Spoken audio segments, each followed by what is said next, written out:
छात्रों की ओर से आरजे साइमा रहमान जी का बहुत स्वागत करता हूँ। आरजे साइमा को कौन नहीं जानता है। इससे पहले कि मैं आरजे साइमा के परिचय का औपचारिकता करूं, मैं चाहूंगा कि सबसे पहले मैं एक संक्षिप्त परिचय गांधी जी की पाठशाला की मैम के सामने रखूं। गांधी जी की पाठशाला हमारे प्रिय गुरुवर डॉक्टर सुभाष गौतम जी के अथक प्रयासों से बनाया गया एक संस्था है, जो हम छात्रों के लिए सबसे बड़ा उपहार है। कई वर्षों से पत्रकारिता महाविद्यालय में पाठन का कार्य कर रहे डॉक्टर सुभाष गौतम को ये कई वर्षों से ज्ञात था कि पत्रकारिता डेस्क पर बैठ किताबों में सर खपाना मात्र नहीं है। पत्रकारिता सीखने के लिए अनुभव और अनुभवियों को जानना आवश्यक है। हम छात्रों के जिज्ञासा और अगणित सवालों का जवाब ढूंढने के लिए इस संस्था को डॉक्टर सुभाष गौतम ने सींचा और इसे पौधे से वटवृक्ष की ओर बदलने में की ओर अग्रसर है। गांधी जी की पाठशाला पिछले कई महीनों से हम छात्रों का ज्ञानवर्धन कर रही है। आज आरजे साइमा जी की पावन उपस्थिति में गांधी जी की पाठशाला का 38वां कार्यक्रम है। मैं डॉक्टर सुभाष गौतम जी का आभार व्यक्त करते हुए आरजे साइमा का एक बार पुनः स्वागत करता हूं और गांधी जी की पाठशाला की छात्रा अक्षिता से आरजे साइमा जी का परिचय देने को मंच पर आमंत्रित करता हूं। अक्षिता। सभी को मेरा नमस्कार। आज हमारे बीच एक मुख्य अतिथि के रूप में या कहीं शिक्षिका के रूप में उपस्थित है साइमा रहमान जी। इन्हें हम सभी ने देखा है कभी उच्चारण में सुधार की सभी बिंदुओं को पूर्णतः संभालते हुए या कभी संगीतों को एक मधुर श्रृंखला में ढालते हुए। एक ऐसी आवाज जिसे हम सभी ने केवल सुना नहीं है बल्कि सुनना चाहा है। दिल्ली विश्वविद्यालय से अपनी शिक्षा प्राप्त करने के पश्चात साइमा रहमान जी ने रेडियो और टेलीविजन की दुनिया में कई आयाम हासिल किए। फिर चाहे वो पुरानी जीन्स हो या मंटो की कहानियां, साइमा जी ने हम सभी ने उनको गाते गुनगुनाते और अपनी आवाज उठाते सुना है और सुनना चाहा है। आज मैं उनका मंच पे उनको आमंत्रित करती हूँ ताकि वो इस गांधी जी की पाठशाला को आगे लेके जाए और आज के विषय पर अपना प्रकाश डाले और हम सभी को उससे प्रकाशित करें। शुक्रिया अक्षता, शुक्रिया आतिश। सुभाष भाई, मुझे इस प्यारी सी पाठशाला में निमंत्रण देने का मुझे पता भी नहीं। अगर सुभाष भाई जो है मुझे मैंने बहुत मतलब सबसे पहले तो मैं माफी मांगूंगी सुभाष भाई से, क्योंकि कितनी बार हमने एक दूसरे को मैसेज लिखा और फिर कुछ बीच में आता गया, लेकिन वो जो वक्त खराब किया है मैंने आपका सुभाष भाई, उसके लिए माफी मांगूंगी। लेकिन साइमा बहन, एक चीज मैं बता दूं कि ये पाठशाला 2016 से चल रही थी जी। और मंडी हाउस के किसी चौराहे पे ये पूरी तरह से मौखिक परंपरा पे जी आधारित थी। जैसे जामिया का निर्माण हुआ जिस तरह से कि मौखिक परंपरा की शिक्षा, उसी तरह से मैंने शुरू किया था। तो ये मतलब इतनी प्यारी पूरा का पूरा जो कॉन्सेप्ट है वो इतना प्यारा है।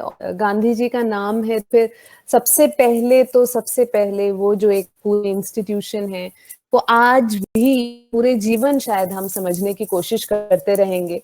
और सबसे बहुत हम लोग ऐसी जिंदगी में आते हैं जो मार्गदर्शक हैं, जो हमें बताते हैं कि हम अपनी जिंदगी को कहाँ लेके जाना है। तो आज ये अजीब दौर है क्योंकि आज मैं आपको बताऊंगी कि रेडियो की भाषा आज के समाज में क्या है, क्या होनी चाहिए, क्या थी, कैसे बदल रही है। और आपका और मेरा बात करना इसलिए बहुत जरूरी है क्योंकि आपके और मेरे हाथ में ही है हमारे देश का फ्यूचर, और बड़ी जिम्मेदारी के साथ निभाना होगा। बहुत जिसको बोलते हैं एक एक कदम जो है उसको प्लान करके रखना होगा। हमारी नीयत साफ हो, हमारी भाषा साफ हो, हमारे सपने उड़ान भरने के लिए तैयार हो और हमारी तैयारी पूरी हो। रेडियो की जो दुनिया है, सबसे पहले मैं कहूंगी कि रेडियो की जो दुनिया पहले थी और रेडियो की उसमें बहुत फर्क है।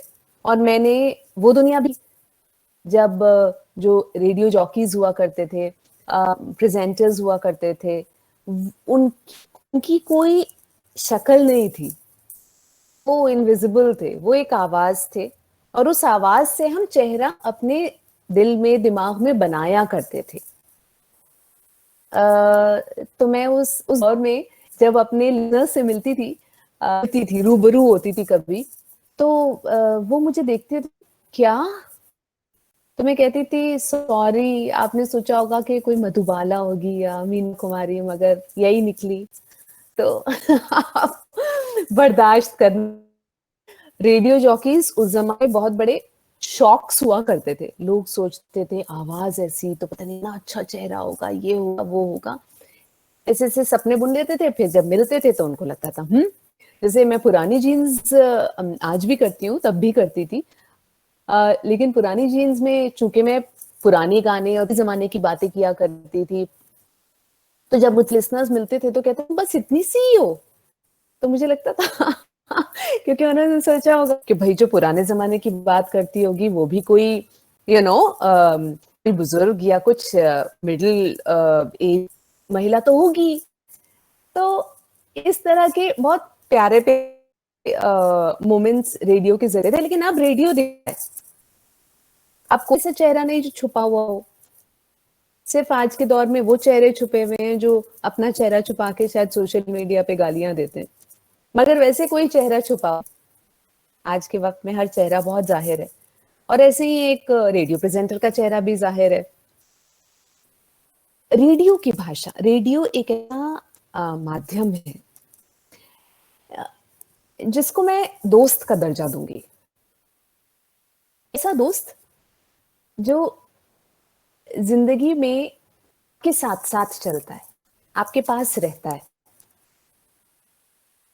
जब उस आवाज नहीं भी आती ना, प्रसारण नहीं भी होता, तो कहीं ना कहीं अंदर से वो चलने लगता है, अंदर से वो बजने लगता है। रेडियो माध्यम है जो खुद ब खुद के पास आता है, आपको उसके पास नहीं जाना होता। इसलिए वो हमेशा हमेशा सबसे ज्यादा पॉपुलर मीडियम रहा। अब टीवी देखना है ना, तो एक कमरे से उठ के उस कमरे में जाना होगा जहां टीवी रखा है। मगर रेडियो क्या है ना, फोन में है, साथ में है, उसको बगल में दबाया, चल पड़े। तो दोस्त है रेडियो। रेडियो की भाषा ऐसी भाषा नहीं होनी चाहिए जैसे कि हमारे लीडर्स की भाषा हुआ करती है। क्योंकि जो लीडर होता है ना, वो स्टेज से लाखों लोगों से बात करता है, मगर जो रेडियो प्रेजेंटर होता है, आपका रेडियो का दोस्त होता है, वो एक दूसरे दिल से बात करता है, वो एक दिमाग दूसरे दिमाग से बात करता है। मुझे पता है कि जिस वक्त मैं रेडियो बात कर रही हूँ तो लाखों करोड़ों लोग मुझे सुन रहे हैं, लेकिन मैं सिर्फ उससे बात कर रही हूँ जो मुझे सुन रहा है। उसको कभी ये महसूस नहीं होना चाहिए कि मैं करोड़ों लोगों से बात कर रही हूँ। उसको सिर्फ इतना लगना चाहिए कि मैं उससे बात कर रही हूँ। मैं हमेशा कहती हूँ कि अगर एक इंसान एक कमरे में बैठा हुआ खुद से बात करता हुआ दिखे तो हम घबरा जाएंगे ना, हम कहेंगे भाई क्या हो गया इसको, इसका इलाज कराओ। हम रेडियो जॉकीज जो है करते हैं, स्टूडियो में अकेले बैठे हुए माइक से बात करते हैं। हमें कोई नहीं कहता कि ये बीमार है, हमें कहते हैं अरे ये तो प्रोफेशनल, देखिए जो में अकेले बैठे कितनी अच्छी अच्छी बातें कर रहे हैं। नजरिया देखिए कैसे बदल जाता है लोगों का। लेकिन बात इतनी ही है, वो माइक के सामने है, वो माइक नहीं है, वो आप है, और मैं आपसे बात कर रही हूँ। जिस वक्त मैं बात कर रही हूँ मैं सोच रही हूँ आप क्या कर रहे होंगे उस वक्त। तो जैसे मैं एक छोटा सा आपको एग्जाम्पल देती हूँ। आज के टाइम में जो दिल्ली में मैं लाइव शो करती हूँ वो दोपहर 12 से 3 आता है, और उसका एक बहुत ही छोटा सा मकसद है। आज के दौर में जब हर इंसान कहता है कि रेडियो में बचा क्या है, रेडियो की दुनिया जो है वो सिमटती चली जा रही है, सब कुछ सोशल मीडिया पे है, मैंने सोचा ऐसा क्या है जो सिर्फ रेडियो कर सकता है और कोई माध्यम नहीं कर सकता, कुछ तो ऐसा होगा। तो मैंने सोचा कि ऐसा करते हैं कि रेडियो पे जादू कर दें। कैसा जादू? जो सिर्फ रेडियो कर सकता है।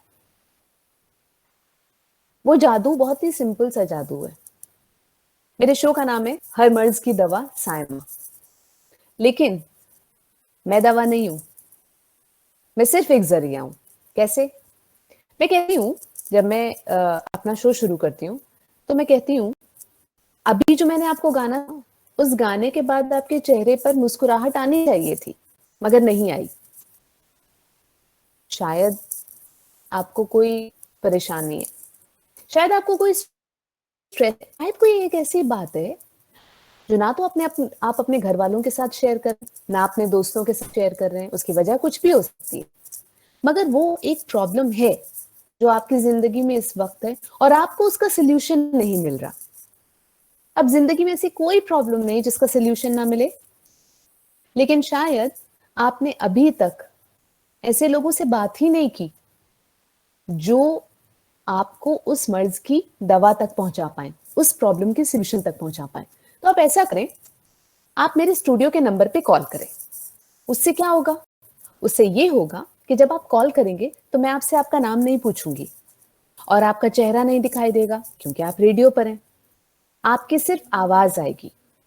आप मुझे बताइए दिक्कत क्या है इस वक्त, आपकी लाइफ में प्रॉब्लम क्या है? मैं आपकी आवाज रेडियो के माध्यम से पूरे शहर को सुनाऊंगी, और इस शहर में कोई ना कोई तो ऐसा होगा जिसके साथ एग्जैक्टली यही दिक्कत आई हो पहले, या फिर उसके पास सुझाव हो, प्रॉब्लम का सॉल्यूशन हो, या फिर कोई प्रोफेशनल हो सकता है। आप ट्राई तो कीजिए। तो हर रोज मेरे पास ऐसे कॉल्स आते हैं, और हाँ, हम एक किसी की भी मदद नहीं करते। तो जैसे मिसाल के तौर पे मेरे पास एक सीईओ का कॉल आया। उसने बोला, दिल्ली मेरी प्रॉब्लम ये है कि मैं पोकर गेम से एडिक्टेड हूं।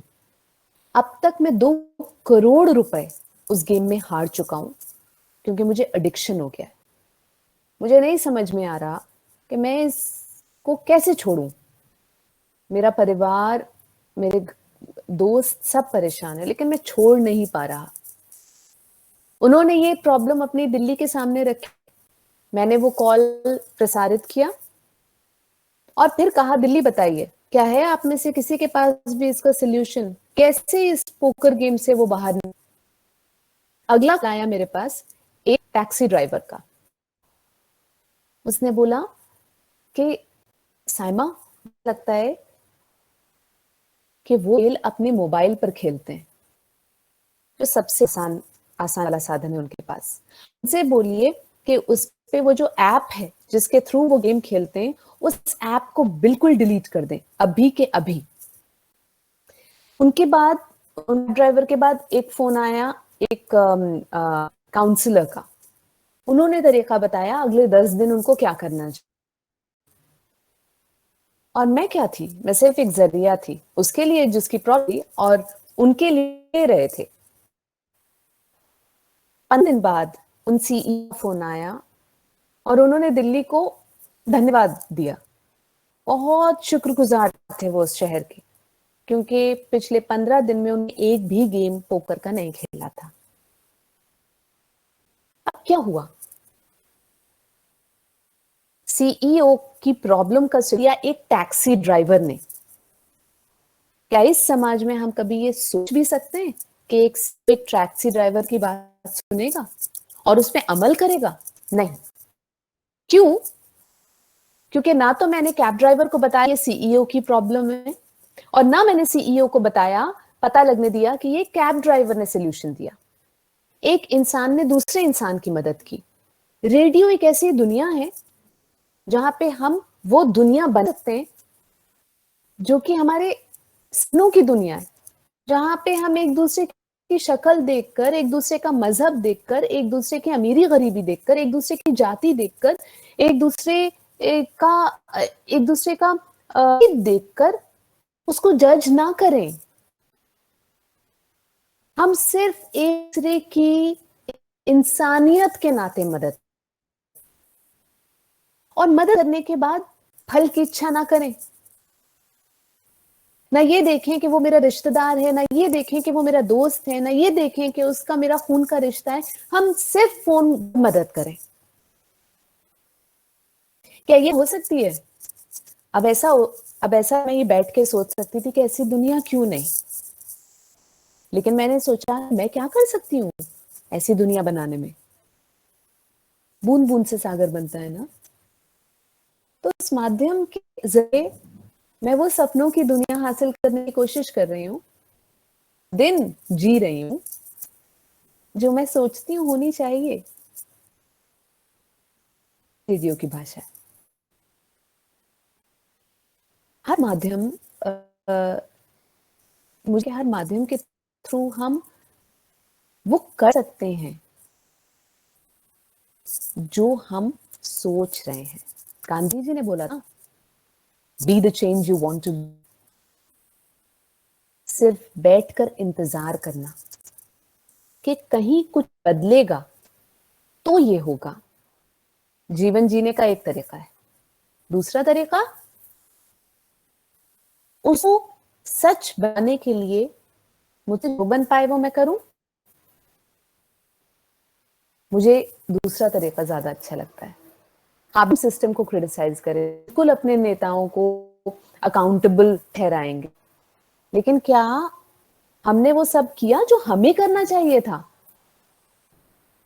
ये रेडियो की भाषा है। रेडियो की भाषा में मुझे आप ऐसा दोस्त बनना है जो आपको अच्छा लगे और जिसकी तरह आप बनना चाहें। इसके लिए मुझे अपने आप को हर दिन बेहतर बनाते जाना पड़ेगा। कि पता है, रेडियो पे हम झूठ नहीं बोल सकते, और जो झूठ बोल रहा है रेडियो पे वो कभी भी याद रहने वाला इंसान नहीं बनेगा आपकी जिंदगी में। कितने सारे रेडियो स्टेशन हैं और कितने सारे रेडियो प्रेजेंटर्स हैं, मगर मैं अगर आपसे पूछूं तो आप मुझे 3 या 4 नाम बता पाएंगे। क्यों? नाम क्यों नहीं? क्योंकि वो आपको याद नहीं है। क्यों नहीं याद है? उन्होंने अपनी पहचान आपके दिल या दिमाग पर वो नहीं बना पाए। क्यों नहीं बना पाए? क्योंकि रेडियो एक फिल्म नहीं है, एक नाटक नहीं है। हम किरदार नहीं बन सकते। ये नहीं कि 3 महीने की शूटिंग हुई, मुझे एक कैरेक्टर प्ले करना था और बस फिल्म खत्म। रेडियो एक ऐसी दुनिया है जहां मैं रोज आपसे बात करूं तो जो मैं हूं वो आपको पता चल जाएगा। एक ही बात करने के तरीके में पता चल जाएगा। और पता है क्या है? सच और झूठ ये बहुत साफ साफ चीजें होती हैं। एक ना एक दिन झूठ का पता चल ही जाता है और एक ना एक दिन सच भी सामने आ जाता है।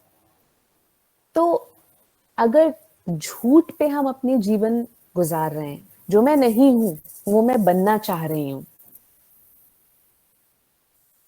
तो तीसरे दिन आप मुझे पहचान जाएंगे। क्योंकि एक दिन मैंने रेडियो पे कहा होगा हमें सच बोलना चाहिए और चौथे दिन मैं खुद झूठ बोल रही होंगी। क्योंकि मैं कितना याद रखूंगी अपना झूठ। वो कहते हैं ना कि सच और झूठ में जो फर्क होता है वो ये, झूठ बोलना पहली बार तो बहुत आसान होता है, लेकिन उसके बाद मुश्किल ही होता चला जाता है। और सच बोलना पहली बार बहुत मुश्किल होता है, मगर उसके बाद आसान होता चला जाता है। तो रेडियो के माध्यम से, रेडियो के जरिए हम एक आम इंसान की जिंदगी में वो सब कुछ बतौर दोस्त भर सकते हैं जो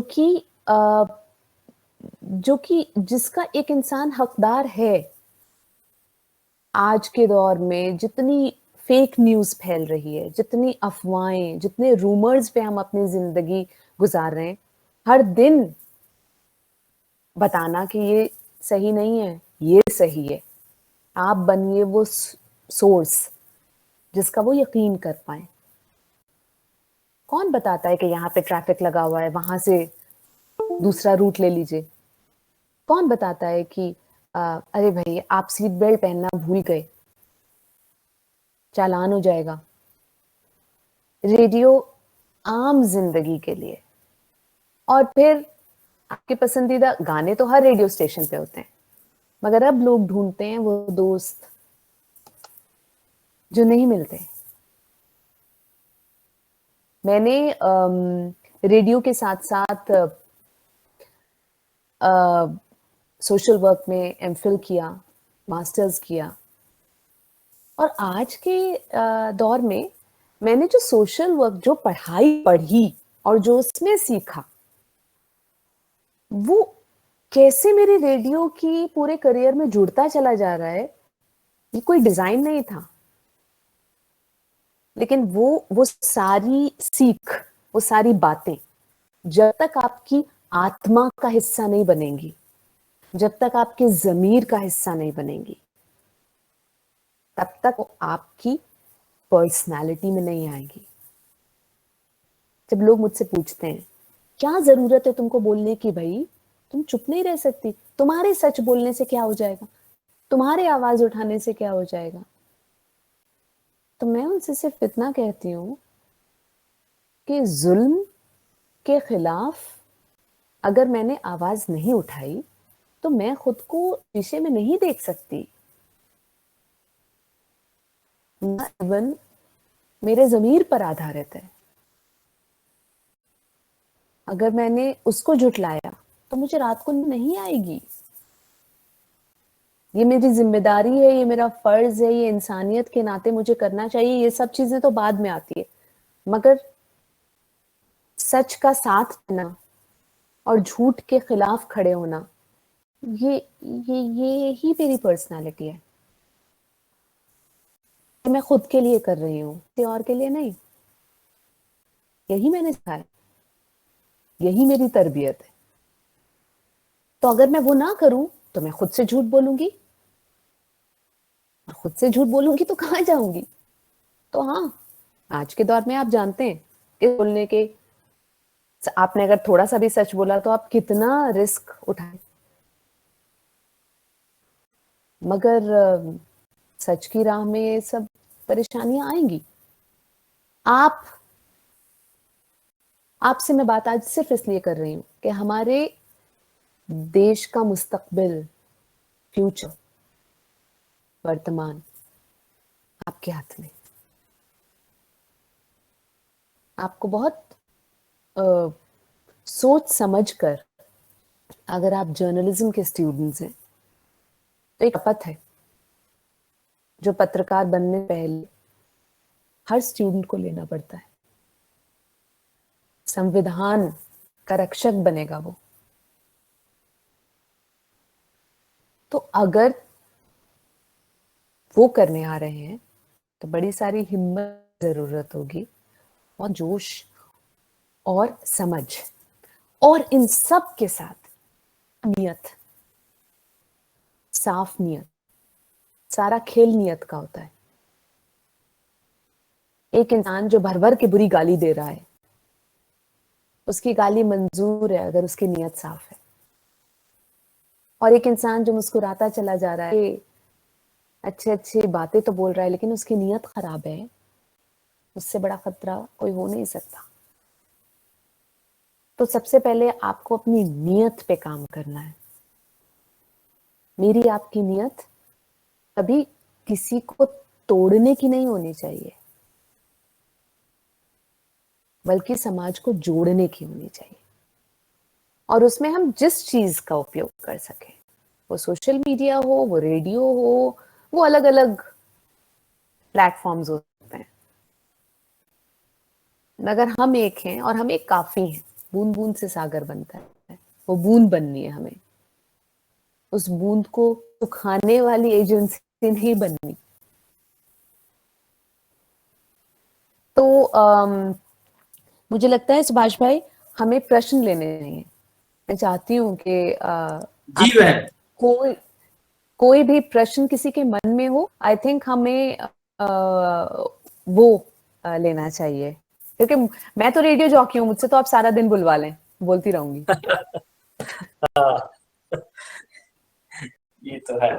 तो चैट में एक एक करके अपना नाम लिखते हैं आप लोग, और फिर हम लोग एक एक करके सवाल लेंगे, मैं नाम बोलता जाऊंगा।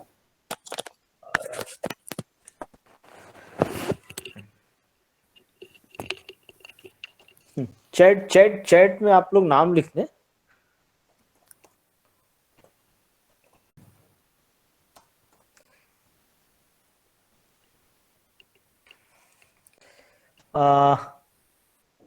राणा राघवेंद्र, आप अपना सवाल पूछें, माइक अनम्यूट करके।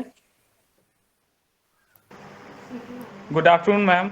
सबसे पहले थैंक यू मैम, क्योंकि वो नवभारत टाइम्स वाला आपका इंग्लिश वाला वीडियो देखे काफ़ी प्रोनाउंसिएशन ठीक हुआ है मेरा।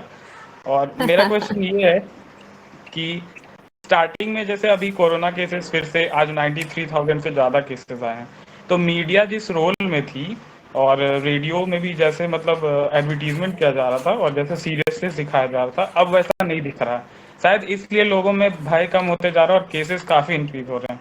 तो क्या फिर से मीडिया को अपने रोल को मतलब इन्हांस करना चाहिए और उसको मतलब फिर से अच्छे से रिन्यू करना चाहिए?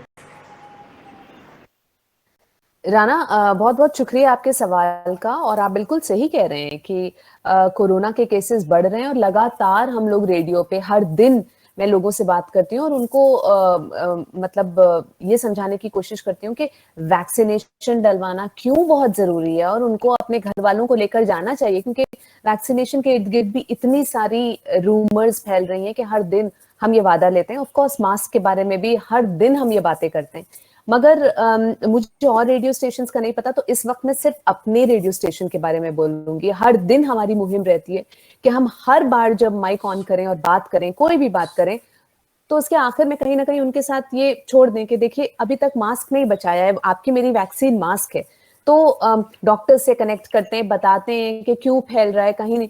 लेकिन पता है प्रॉब्लम क्या हो जाती है राना, दूसरी तरफ से जवाब आता है कि भाई मैं बात बताइए, पॉलिटिकल रैलीज में क्यों नहीं कोरोना फैलता, प्रोटेस्ट होते हैं तो क्यों नहीं कोरोना फैलता, और ये सब चीजें। तो फिर बात वही हो जाती है कि हम उन समझाते हैं कि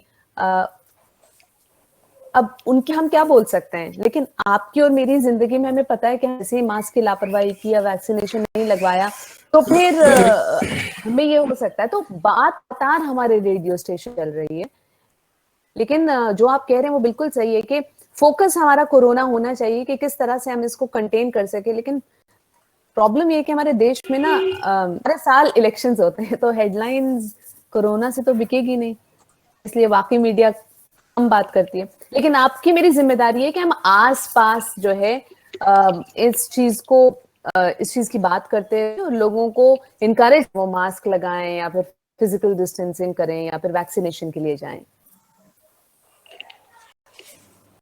ओके मैम, थैंक यू। बहुत अच्छा। दीप रंजन दीप रंजन मोतिहारी से जुड़े हुए हैं। जी प्रणाम सर। हाँ। प्रणाम मैम, मैं दीप रंजन प्रणाम। मोतिहारी इंजीनियरिंग कॉलेज से जुड़ा हुआ हूँ और यहीं का रहने वाला हूँ।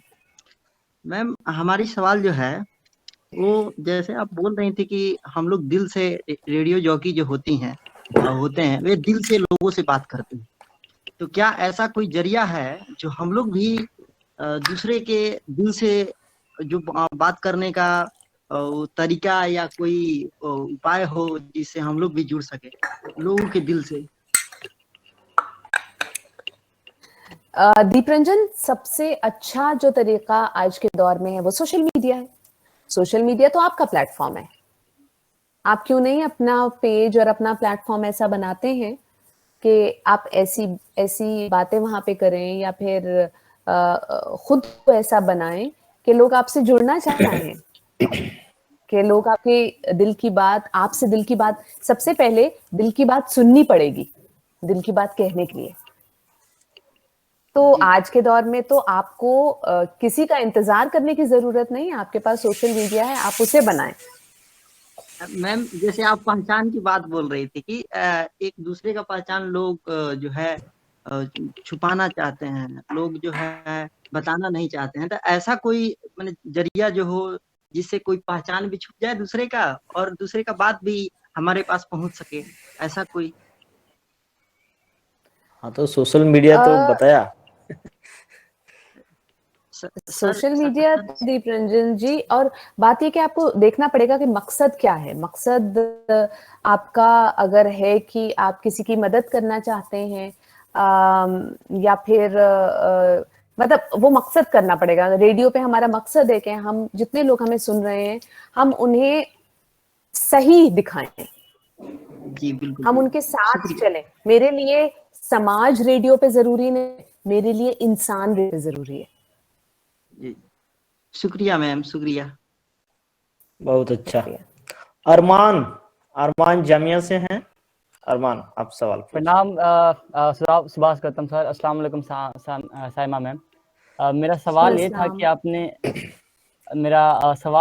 कि आपने मास्टर्स। मैं अरमान मैं बीच में रोकना चाहूंगा, मतलब कि आप मुझे नमस्कार मत कहिए, सलाम ही कहिए। और एकदम उसको पकड़ के रखिए। जी आगे से मैं कोशिश करूंगा। तो सर ने बताया कि मैं जामिया मिलिया इस्लामिया का मास मीडिया का फर्स्ट ईयर का स्टूडेंट हूँ। अभी हम लोग का सेमेस्टर का एग्जाम चल रहा है, जो कि 6 महीने पढ़ाने के बाद होना चाहिए, 2 महीने बाद हम लोग का एग्जाम लिया जा रहा है। मैं पश्चिमी चंपारण जिले से आता हूँ, बिहार के। मेरा सवाल ये था कि आप रेडियो के प्रोफेशन में हैं, तो आपने जो मास्टर्स की है, एमफिल किया है, उसकी पढ़ाई ने रेडियो में आपकी कैसे हेल्प करी? अरमान, वो जो पढ़ाई थी ना, वो उस वक्त तो मैंने इसलिए पढ़ी थी क्योंकि मुझे डिग्री चाहिए थी ना, लेकिन आज मुझे समझ में आता है कि वो डिग्री नहीं थी, वो ही पढ़ाई है जिसने मुझे बनाया है जो मैं हूँ, जो मैं बोलती हूँ या सोचती हूँ या करती हूँ, वो उस पढ़ाई का नतीजा है। हम जिंदगी में ज्यादातर पढ़ाई डिग्री के लिए करते हैं, लेकिन अगर डिग्री भी पाने के लिए उस वक्त सच्चाई से वो पढ़ाई करें ना, तो आगे जिंदगी में जा पता चलता है कि डिग्री नहीं इंपॉर्टेंट थी, जो आज कमाया है उससे वो तो डिग्री से कहीं ज्यादा है। मैंने मास्टर्स किया सोशल वर्क, मैंने एमफिल किया सोशल वर्क में, उसमें जो मैंने प्रिंसिपल सीखे, उसमें जो मैंने जिंदगी की सीख सीखी, जब मैं अपने जिंदगी में लेकर आगे बढ़ रही हूँ। जैसे छोटा सा एग्जांपल देती हूँ अरमान, कि सोशल वर्क में पहला प्रिंसिपल जो हमें सिखाया जाता है वो कहते हैं प्रिंसिपल ऑफ एक्सेप्टेंस। अब हम सोचेंगे एक्सेप्टेंस मतलब स्वीकार करना, तो फौरन हमारे दिमाग में आता है कि एक सोशल वर्क के स्टूडेंट को ये सिखाया जा रहा है कि आपको समाज को स्वीकार करना है, लोगों को स्वीकार करना है। वो बाद में आता है। पहले सीखना ये है कि हम कैसे ऐसे बने कि ये समाज या ये तबका हमें स्वीकार करे। That is principle of acceptance. सोच बदल गई, क्योंकि सोच में तो ये लगा था कि हमें समाज को स्वीकार करना है, लेकिन हकीकत ये कि पहले हमें ऐसा बनना है कि वो तबका हमें स्वीकार करे। तो ये सारे जो प्रिंसिपल्स हैं ये रेडियो में भी है। जब मैं रेडियो पे, तो मुझे ऐसा बनना है कि सुनने वाला मुझे स्वीकार करे, सुनने वाला मुझे रिजेक्ट ना करे। अगर मैं रेडियो पे जाते ही तू तड़ाका करने लगूं और बोलूं तू अपने आप को समझता क्या है, तो लोग रिजेक्ट कर देंगे। मैंने सोशल वर्क में सीखा प्रिंसिपल ऑफ एक्सेप्टेंस, मैं वो रेडियो में लाने की कोशिश कर रही हूँ। और हर बार जब मैं माइक को ऑन कर बोलना शुरू करती हूँ, तो वो मेरे लहजे में वो प्रिंसिपल है, और वही लहजा मुझे अपनाना है। अगर मेरी नियत दूसरे इंसान को नहीं है, अगर मेरी नियत दूसरे इंसान को बेइज्जत करना नहीं, तो में होगा। हमारी पढ़ाई हमेशा हमारी जिंदगी और हमें बनाने में मदद करती है। डिग्री तो मिली ना मिली दूसरी बात है। बहुत सुंदर। मैम आप लोग के पीछे होती क्यों है और हम लोग के दिलों पर आप राज क्यों करती हैं? आपकी पढ़ाई ने बहुत आपको इनहेंस करी है आपके कैरियर में, इसलिए। बिल्कुल, मेरी पढ़ाई, मेरी तरबियत और एक लालच कि जिंदगी से जो मिले सीख जाना है और उसको अपने आप, अपनी शख्सियत में, अपनी पर्सनालिटी में करते जाना है। इसलिए मेरी जिंदगी में एक लिस्ट जो अधूरी है ये है कि मुझे क्या बनना है। मुझे नहीं पता कि मुझे क्या बनना है, लेकिन एक लिस्ट जो बिल्कुल पक्की है वो लिस्ट है, मुझे पता है मुझे क्या नहीं बनना। वो पक्की वाली लिस्ट है कि मुझे ये नहीं बनना, मुझे ये नहीं बनना, मुझे ये नहीं बनना। बहुत बहुत शुक्रिया मैम, बहुत बहुत थैंक यू। बहुत सुंदर। तो अगला सवाल शोएब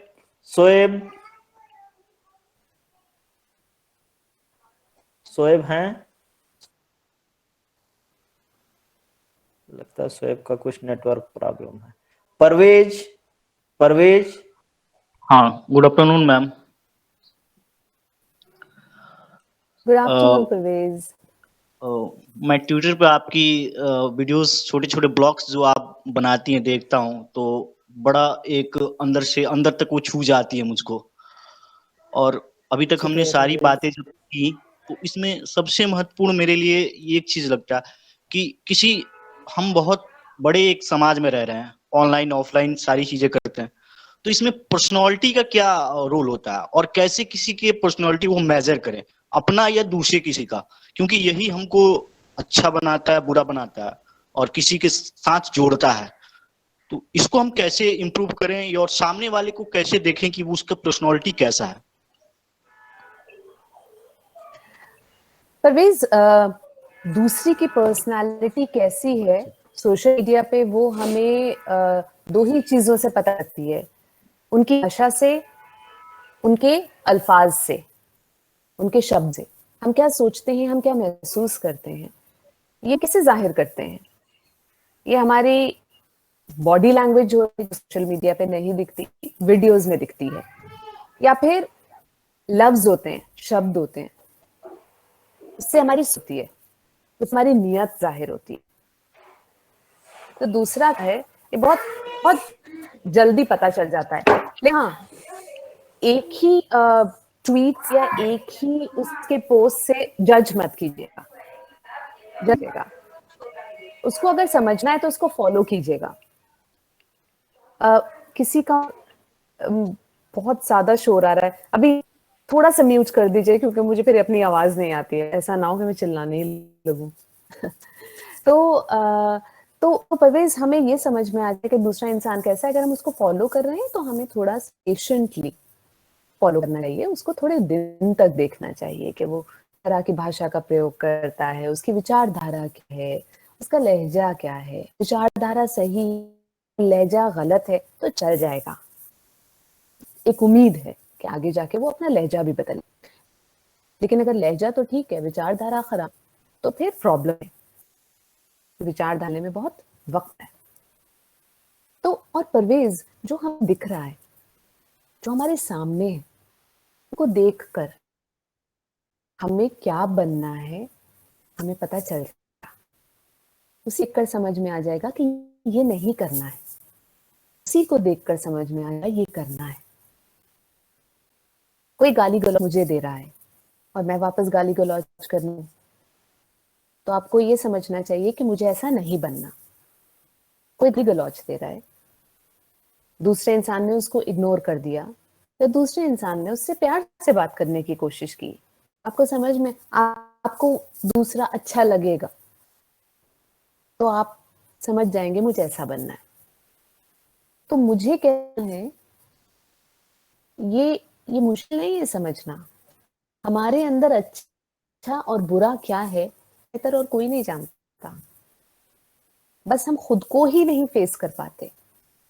जिस दिन हम अपना आईना खुद बनकर खड़े हो गए, उस दिन हर चीज बदलने लगेगी। और छोटा सा एग्जांपल देती हूँ परवेज, जलन तो हर इंसान को, हम जेलस फील करते हैं, इंसान है, आ जाता है मन में, मगर जब वो मन में आता है तो एक सच ये होता है कि हाँ मुझे भी जलन हो रही है, और दूसरा सच ये होगा उसके साथ मुझे अंदाजा होगा कि मुझे ये जो महसूस हो रहा है ये नहीं है, ये तो मैं उसको छुपाने की कोशिश करूंगी। जब मैं उसे छुपाने की कोशिश करूंगी, इसका मतलब कि मैं बहुत जल्द शायद बन जाऊं मुझे ना हो। लेकिन अगर मुझे पता ही नहीं कि ये जलना वलना ऐब है, तो मैं किस पे काम करूंगी? तो उसी इंसान को देखकर आप समझ जाएंगे कि आपको क्या बनना है, क्या नहीं बनना है।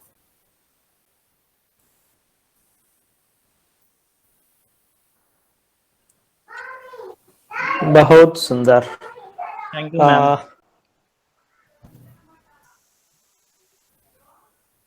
अनवर, अनवर। जी जी जी, नमस्कार मैम। मैं अनवर अंसारी जामिया मिल्लिया इस्लामिया से यहाँ पे उपस्थित अपने कई सारी साथियों के साथ मैं भी जामिया से मास मीडिया के फर्स्ट सेमेस्टर का विद्यार्थी हूँ।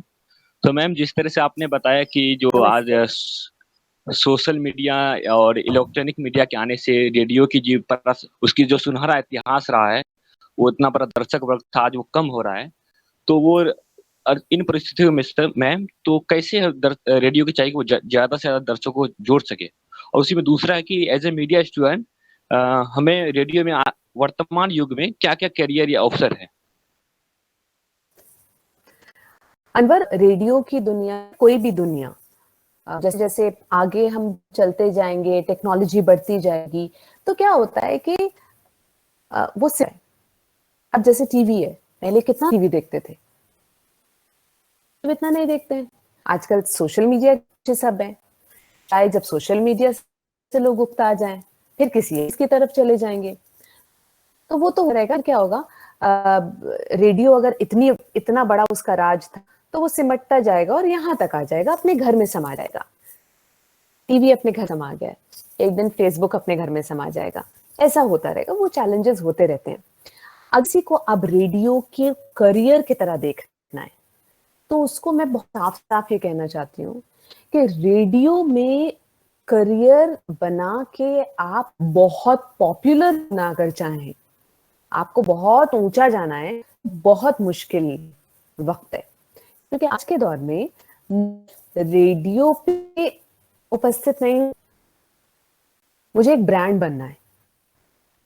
साइमा को एक ब्रांड बनना, जो रेडियो पे जाए, कि फेसबुक पे जाए, कि ट्विटर पे जाए, यूट्यूब पे जाए या टीवी में जाए,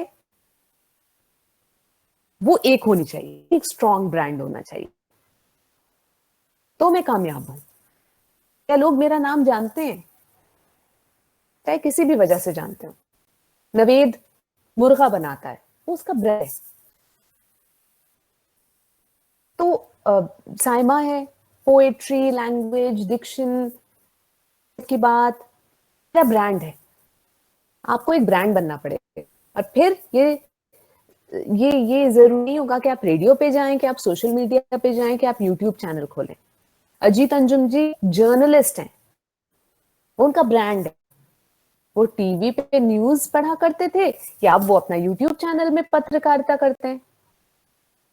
तो आपको ब्रांड बनना, आपको अपना काम करना। वो दिन गए जब हम कहते थे अरे भाई मिर्ची का क्या ब्रांड है। अब मिर्ची के अंदर जितने भी हम जो चेहरे हैं, उनका क्या ब्रांड है, वो इंपॉर्टेंट है। तो आप किसी भी करियर को चुनेंगे तो आप अपना ब्रांड बना देगा, मतलब कि अब आपको पहचाना जाए, वो चुन पड़ेगा, करियर बन जाएगा। लेकिन सिर्फ रेडियो में, अगर आप सिर्फ रेडियो बनकर और सब हासिल करना चाहेंगे तो वो नहीं है। सिर्फ रेडियो पे बन के आपका बनना मुश्किल है, क्योंकि रेडियो की दुनिया जो इतनी थी वो सिमट रही है। लेकिन दुनिया तो इतनी बड़ी है ना, उसको छुना होगा अलग अलग जरिए। तो जो आपको सुनता है वो और कहाँ कहाँ, you have to stay in touch with them. तो थोड़ा अपने ब्रांड पे ज्यादा काम करना है। क्या ऐसा है जो परवेज के पास है, और राहुल के पास नहीं। क्या ऐसा है जो राहुल के पास है पर के पास नहीं? तो अपने ब्रांड पे काम करना है और फिर स्काई इज द लिमिट। बहुत सुंदर। पर शोएब शोएब शोएब, अस्सलाम वालेकुम मैम। हेलो, आवाज आ रही है सर मेरी? वालेकुम सलाम। हाँ आ रही है। मैम पहले तो बहुत बहुत शुक्रिया, मैं पहली बार आपको लाइव सुन रहा हूँ, अब तक रेडियो में सुना। दूसरी बात, मैं राजस्थान का रहने वाला हूँ, सवाई माधोपुर जिले का, जो रणथंभौर नाम नेशनल पार्क के नाम से फेमस है। और फिलहाल मैं PG diploma in journalism Jamia से कर रहा हूँ। मेरा सवाल ये है मैम कि अभी आपने जो कहा कि मतलब इस फील्ड में आने से पहले हमको ये तय करना चाहिए कि भाई हमको डरना नहीं है, जो उसके साथ काम करना है। ठीक है, मतलब मैं आपकी इस बात से सहमत हूँ। हम भी ऐसा ही चाहते हैं। जब इस फील्ड में आने से पहले सभी बच्चे, मतलब अक्सर बच्चों की यही राय होती है कि मतलब वो ऐसा करें, मतलब बहुत ईमानदारी से काम करेंगे, है ना, समाज के मुद्दों को, है ना, पब्लिक के जो मुद्दे उनको लोगों के सामने रखेंगे। लेकिन जब बतौर हम प्रैक्टिकल के इस फील्ड में जाते हैं तो बहुत मायूसी, बहुत निराशा सी हमारे हाथ लगती है। मतलब इस फील्ड में, मतलब इतना मैं बुरा नहीं कहूंगा, बाकी आप भी जानती हैं, मतलब इस फील्ड की अब एक इमेज जो पब्लिक में है वो बहुत ठीक तरह से नहीं है। मतलब मैं पर्सनली तौर पे बता रहा हूँ, जैसे मैं पहला बच्चा हूँ जो गांव से जामिया में आया हूँ। मैंने कहा लोगों से मैं भाई जर्नलिज्म करने जा रहा हूँ, तो उन्होंने कहा अरे क्या करोगे, वो तो झूठ बोलते हैं। मतलब गांव के लेवल पे भी मतलब पत्रकारिता की जो साख है वो इतनी मतलब लो लेवल पे आ गई है कि मतलब पूछिए, मतलब बहुत शर्मिंदगी उठानी पड़ती है। मैं मतलब इसको कैसे फोर्स करें हम, ये मेरा सवाल है मैम। हो सकता है थोड़ा अलग हो सवाल मेरा। नहीं नहीं, बिल्कुल सही है। और शोएब, ये जो चैलेंज है वो हर में है। मतलब और जर्नलिस्ट मैं बिल्कुल समझ सकती हूँ कि आज जो जर्नलिज्म की पहचान है, कि खुद रवीश जी बोलते हैं कि आप टीवी बंद कर दीजिए, न्यूज मत देखिए। लेकिन जब ऐसा हो जाए कि इतना बुरा हो जाए तो वो और कितना है, इससे ज्यादा कहाँ गिर सकता है? और क्या ऐसे दौर में सच्चाई के साथ काम करना, करते जाना, उसमें आपको सराहना पहले के बतौर ज्यादा नहीं मिलेगी? आपका खुद का स्ट्रगल ज्यादा होगा, लेकिन आप चमकेंगे। जब हर तरफ अंधेरा होता है तो एक छोटी सी लौ पूरे कमरे को रोशन कर देती है। तो आपको सोच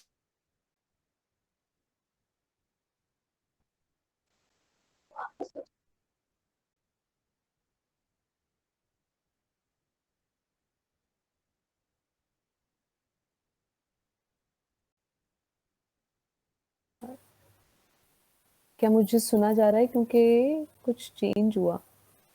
मेरी आवाज आ रही है?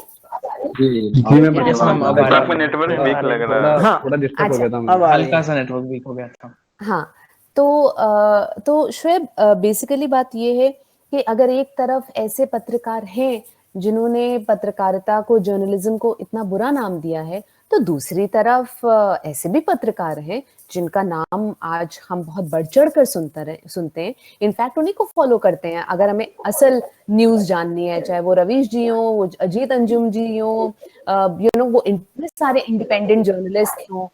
तो अगर हम करना चाहें तो वो दरवाजे भी हैं, लेकिन जो बदनाम होते हैं ना, वो भी मशहूर होते हैं।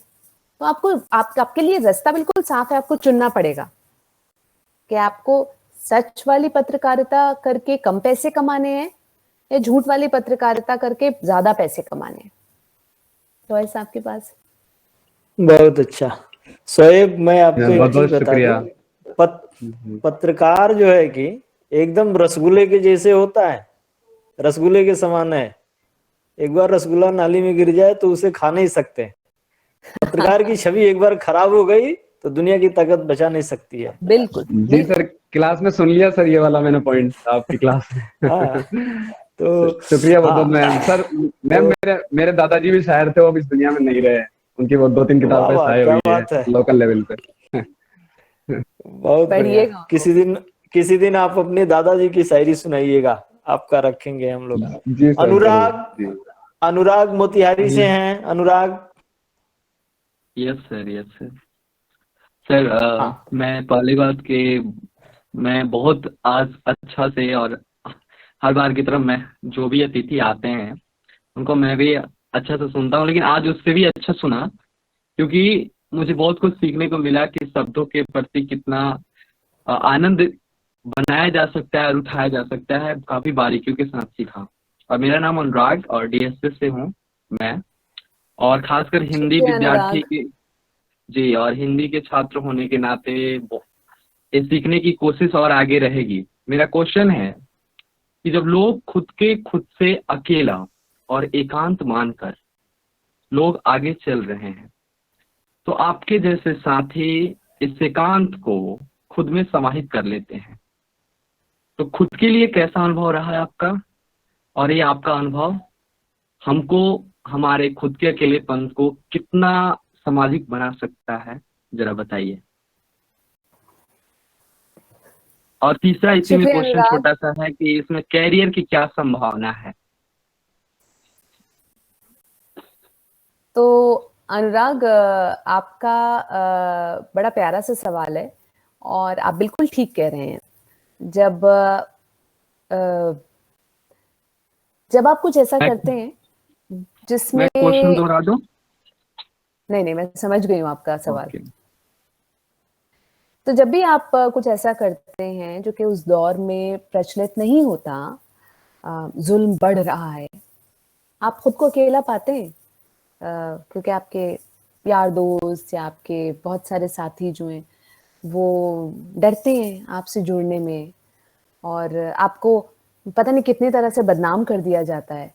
ये वो दौर है जहाँ पे आपके बारे में कोई कुछ भी लिख देगा, कुछ भी अनाप शनाप लिख देगा, और मैं उसको चैलेंज नहीं कर सकती। मतलब वो मुझ पे कोई भी इल्जाम लगा देंगे और मैं चैलेंज नहीं कर सकती। मुझे ही बल्कि बोला जाएगा कि तुम मत बोला करो, क्या फायदा, वो कैसे बदनाम कर रहे हैं, झूठ वो बोल रहे हैं।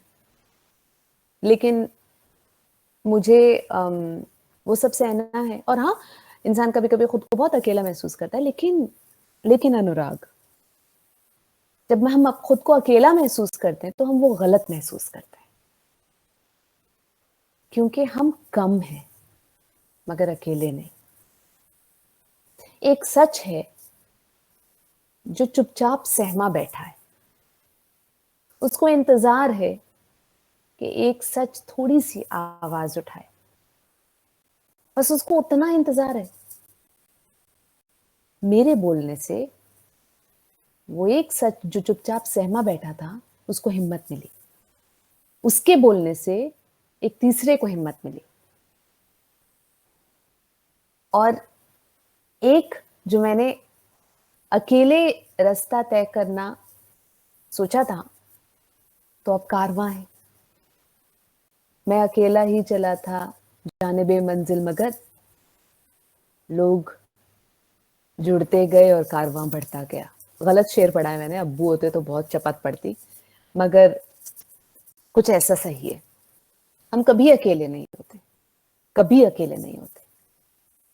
बहुत सारे लोग हमारे जैसा सोचते हैं, हमारे जैसा बोलते हैं, और हर दौर में अच्छे लोग ज्यादा होते हैं, हर दौर में बुरे कम होते हैं, मगर बुरे शोर बहुत मचाते हैं, इसलिए हमें उनका शोर सुनाई देता है। और जो अच्छे होते हैं ना, वो शोर नहीं मचाते, वो चुपचाप से काम करते हैं, इसलिए हमें वो कम दिखते हैं। मगर अगर हम ढूंढने निकले उनको तो दिल बाग बाग हो जाता है। अरे यार, ये कितना अच्छा काम कर रहा है, वो कितना अच्छा काम कर रहा है, मैं तो कुछ भी नहीं। और ऐसे लोगों से मिलती हूं मैं, ऐसे लोगों को जब मैं देखती हूं तो मुझे बड़ी शर्म आती है कि क्या यार, प्लीज लोग मेरी तारीफ तो ना ही किया करें, मैं तो कुछ भी नहीं कर रही हूँ, ये लोग क्या क्या कर रहे हैं। लेकिन और मैं कभी कभी हंस के ये बोलती भी हूँ, जब लोग मेरी तारीफ करते हैं तो मैं अब्बू से कहती हूँ, कैसा दौर आ गया है अब्बू, चीजें इतनी बुरी हो गई कि मेरी तारीफ होने लगी है। तो हम कभी अकेले नहीं होते, कभी अकेले नहीं होते। मैं कभी अपने आप को अकेला महसूस नहीं किया।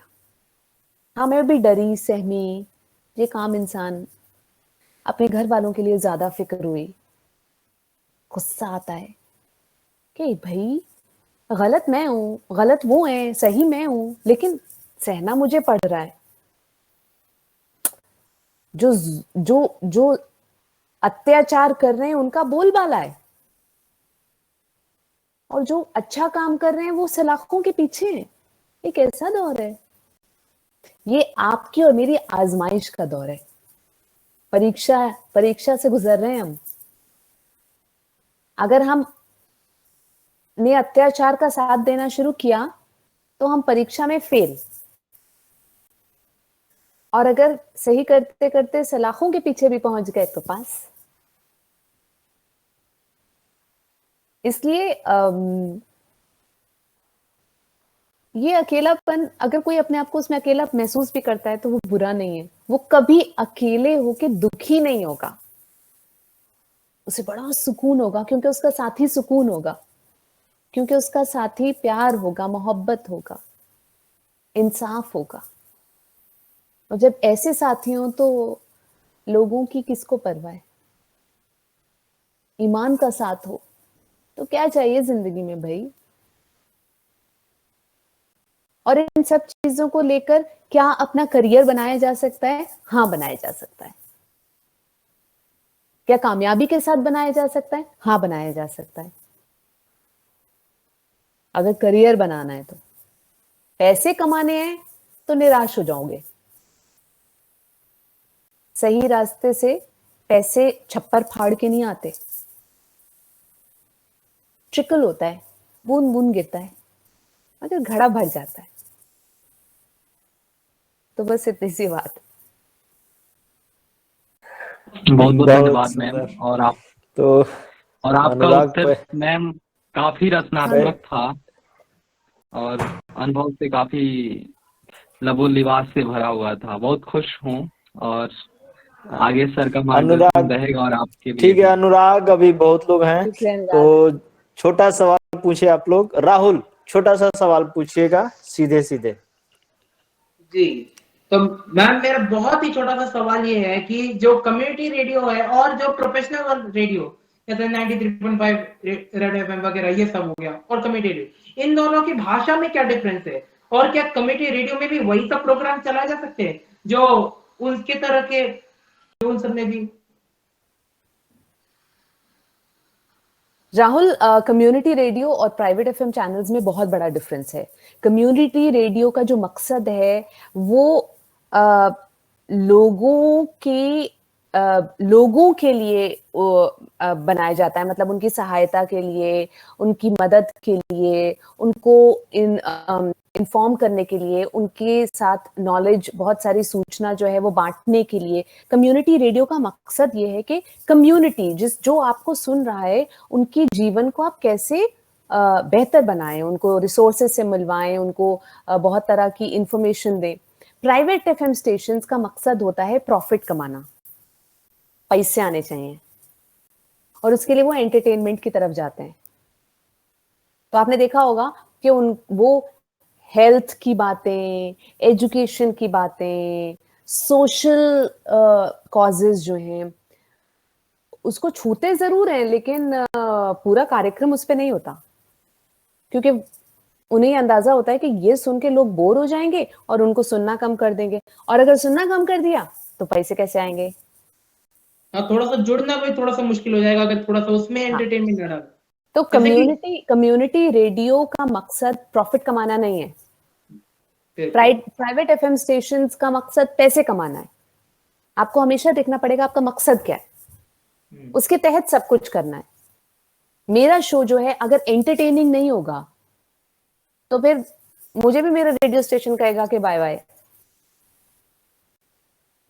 तो ये दो अलग अलग मकसद है। बिल्कुल, क्योंकि हम जो डीएसए, तो वहां से हम दिल्ली यूनिवर्सिटी का कम्युनिटी रेडियो पहले काफी टाइम पहले चला था, लेकिन बीच में बंद पड़ गया, लेकिन अब फिर से उसको शुरू करने वाले। अगला सवाल राज शंकर। Yes sir. हाँ पूछिए। Good afternoon ma'am. Good afternoon Raj. पहली बात तो आपकी आवाज से मैं बहुत पहले से फेमिलियर हूँ और आपके नाम से, लाइक स्कूल डेज में मैं ऐसी पुरानी जीन्स का इंतजार ही करता था कि शो आए और मैं पुराने गाने सुनूं, क्योंकि ऐसे क्योंकि रेडियो मिर्ची ऐसा है ना कि मैंने हमेशा सुना है रेडियो मिर्ची, चाहे वो मिर्ची रोशी हो, चाहे वो हमारे बिहार में अंजलि हो या नवेद हो, तो उनको तो मैं ऐसे सुनते ही रहता हूँ। तो नए गाने बजते हैं, पर जो पुरानी जीन्स का एक प्रोग्राम आता था उसमें जो पुराने गाने बजते थे तो वो मुझे ऐसा बहुत पसंद आता था। प्रश्न आपसे मैम बस एक सिंपल सा है कि आजकल ना सोशल मीडिया पे माहौल बहुत टॉक्सिक सा हो रखा है, मतलब लोगों के अंदर वो मार्मिकता कहीं खत्म होती जा रही है। लोग दिल से बात नहीं कर रहे हैं, वो या तो प्रोफेशनल वे में बात कर रहे हैं या इतने अनप्रोफेशनल वे में बात कर रहे हैं कि लोगों को बुरा लग सकता है। उसकी वजह से कई बार सुसाइड्स भी हुए। तो how to deal with this in person, और सोसाइटी के लिए भी कैसा चेंज लाया जा सकता है हम लोगों के द्वारा? राज, सोशल मीडिया जो है वो समाज से अलग नहीं है। जब हम सोशल मीडिया की बात कर रहे हैं, हम अपने समाज की बात कर रहे हैं। ऐसा नहीं है कि सोशल मीडिया पे सिर्फ लोग गाली दे रहे हैं या इंटॉलरेंट हो गए हैं, हमारे समाज में भी हो गए हैं, हमारे इर्द गिर्द भी हो गए हैं। अगर वो वहां पे बुरी भाषा में बात कर रहे हैं तो हमारे आसपास भी बुरी भाषा में बात कर रहे हैं। तो अगर ये हमारी चिंता होनी चाहिए तो ये हमारे समाज की चिंता होनी चाहिए। आपके दोस्त, आपके रिश्तेदार, आपके फैमिली व्हाट्सएप ग्रुप, उसमें भी तो लोग इस तरह से बातें करते होंगे, इस तरह की टॉक्सिक चीजें शेयर करते होंगे। तो राज, मैं और आप कहाँ से शुरू कर सकते हैं? हमें तो अपने घर से शुरू करना पड़ेगा, अपने घर से शुरू करना पड़ेगा, अपने फैमिली फ्रेंड्स व्हाट्सएप ग्रुप से शुरू करना होगा। क्या वहां पे कोई टॉक्सिक चीजें शेयर कर रहा है जो कि गलत है? अगर है तो हमें, जैसे WhatsApp group, family WhatsApp group है, किसी ने ऐसा वीडियो भेजा जो बहुत भड़काने वाला है, तो वहां पे राज को लिखना चाहिए कि हमें ग्रुप में इस तरह के वीडियो आपस में नहीं शेयर करने चाहिए। आपको लिखना पड़ेगा। कोई दूसरा बोलेगा कि नहीं लेकिन ये सच है, आप उस इंसान से अब एक वार्तालाप कीजिए, बहस नहीं, वार्तालाप कीजिए और कहिए कि इससे क्या हो रहा है, लोगों में नफरत फैल रही है। दूसरा हो जो आपके जैसा सोचता है लेकिन बोलता नहीं, फिर वो बोलेगा, उसको हिम्मत मिलेगी। और क्या कर सकते हैं हम? उस वीडियो को वहीं पे डिलीट कर सकते हैं कि कोई आगे ना फॉरवर्ड करे। अगर आप ये सोचें कि मेरे ना फॉरवर्ड करने से क्या होता है, ये तो वायरल हो गया है, तो राज कम से कम आपने उस वीडियो को वायरल करने में अपना रोल नहीं निभाया ना। एक दौर ऐसा भी आएगा जब आपकी वजह से वो वीडियो वायरल होने से बच जाए। तो हमें देखना है हमारी जिम्मेदारी क्या है। हम भी तो सोशल मीडिया पे हैं, हमें ये समझना है कि कहीं ऐसा तो नहीं है कि हम बुरी भाषा को रोकने के चक्कर में भी बुरी भाषा, बहस शुरू हुई वो फेसबुक पे, आप कह सही रहे लेकिन आपकी भाषा गलत हो गई, तो फिर आपने भी सोशल मीडिया को बुरा बना दिया। तो सबसे पहले को अपने को चेक करना है, खुद को चेक करना है, और जब आप सही होंगे तो आपको देखकर और लोग बदलेंगे। बहुत अच्छा। अहमद। Yes sir. मैम मेरा नाम अहमद है, मैं भी जामिया से ही। जी मैम एक बात मैं कहना चाहता हूँ, आपकी आवाज और आप दोनों काफी खूबसूरत है। शुक्रिया। मेरा सवाल ये है मैम कि जैसे आप इतने अच्छे मुकाम में आ गए, तो आपको ये मोटिवेशन कहाँ से मिली? और अभी जो आप पूरा आरजे जो होते हैं इतने सब मोटिवेट करते हैं, तो खुद मोटिवेशन कहाँ से लाते हैं? मेरा ये सवाल ये है। अहमद, जिंदगी में हम जिन लोगों से मिलते हैं, मैं हमेशा कहती हूँ कि मुझ में जितनी अच्छाइयाँ दिखती हैं दुनिया को जो हैं, वो मेरे माँ बाप की तरबियत है, पहली बात तो ये। और मेरे टीचर्स जिन्होंने मुझे पढ़ाया, मैं उनको भी टीचर्स मानती हूँ, जिन्होंने मुझे ये समझाया कि जिंदगी में मुझे क्या नहीं करना। मैं उनसे मतलब मेरा उनके साथ वक्त बुरा गुजरा है, लेकिन मैंने उनसे सीखा है कि मुझे यही काम दूसरों के साथ नहीं करना।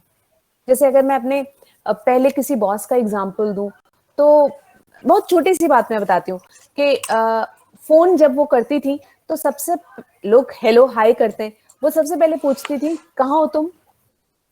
मैंने उनसे ये सीखा कि मैं कभी किसी को फोन करके ये सवाल नहीं पूछूंगी, मुझे कभी ये सवाल अच्छा नहीं लगता था।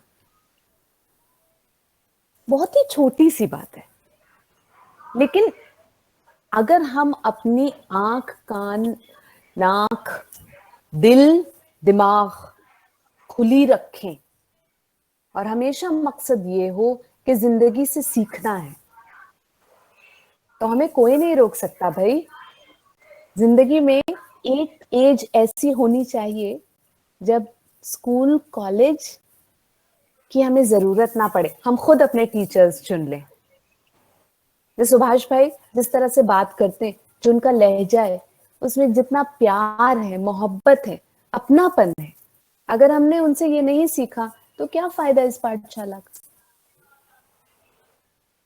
है ना। तो मैं किससे सीखती हूँ? जिंदगी से सीखती हूँ यार। और जब जिंदगी से सीखती हूँ तो मुझे अंदाजा होता है कि अभी तो मैं बिल्कुल मतलब नर्सरी में हूँ, अभी तो बहुत कुछ सीखना बाकी है। Thank you ma'am. शुक्रिया अहमद। बहुत सुंदर, बहुत सुंदर। तो अहमद, सब कुछ एक तो परिवार से ही सीखते हैं लोग।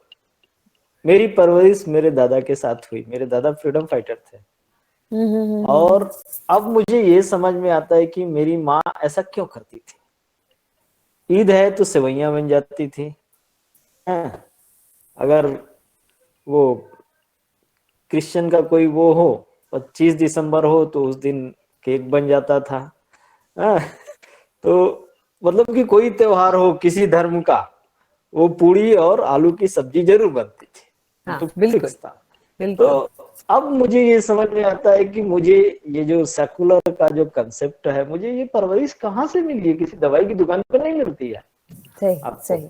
वो घर, समाज, और आप देखें कि समाज में बुरा हो रहा है तो उसको थोड़ा सा इग्नोर कीजिए। अच्छी सोसाइटी और अच्छे लोगों के संपर्क में रहेंगे, आपकी परवरिश अच्छी होगी, आपकी जुबान अच्छी होगी, सब कुछ अच्छा हो जाएगा।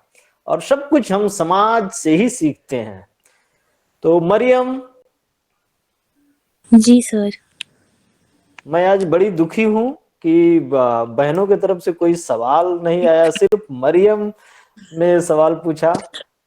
मैं जब बराबर की संख्या नहीं होती तो दुखी हो जाता हूँ थोड़ा। चलिए मरियम पूछिए। जी, अस्सलाम वालेकुम सर, अस्सलाम वालेकुम मैम। वालेकुम अस्सलाम। वालेकुम सलाम। सर मैम, मेरा नाम मरियम है, मैं डीएसजी की स्टूडेंट हूँ। पहले तो मैम मैं ये कहना चाहूँगी कि मैं आपको काफ़ी वक्त से सुन रही हूँ। मैं पहले अगर आपका 16 साल का करियर रहा है इन रेडियो, तो मैं 10 साल से तो आपको सुन ही रही हूँ। अरे तो क्या आपको बात मैं है, दावत शुक्रिया मरियम, इतने मैम वक्त हम मेरे साथ रहने के लिए। मैम आप शायद चौकन्ना हो जाएंगी ये सुन के कि मैं ये तक जानती हूँ कि आपको फवाद खान से कितनी मोहब्बत है। आपने हाँ, आपके बारे में बहुत पढ़ा है, आपको बहुत बिल्कुल। सुना है। And ma'am you can say you are one of the reasons कि क्यों मुझे लिटरेचर और आर्ट इतना ज़्यादा पसंद है। One of the reasons is you, and I am so thank you Mariam. Thankful to be able to tell you this, क्योंकि ma'am radio के जरिए मैंने आपको सुना है। एंड शायद this is also one of the reasons कि मुझे क्यों अच्छा लगता है लोगों को सुनना। आपने वो रीजन मेरे लिए बनाया है, तो thank you so much for that. Thank you सो शुक्रिया मच। मरियम, बहुत बहुत शुक्रिया। मरियम, आप अपना कैमरा ऑन कीजिए, नहीं तो साइमा बहन किसी कार्यक्रम में आपको देखेंगी तो याद नहीं आएगा। सर मरियम का नाम अब मैं नहीं भूल सकती हूँ अब। मैम मैं चाहती भी नहीं कि आप भूलें।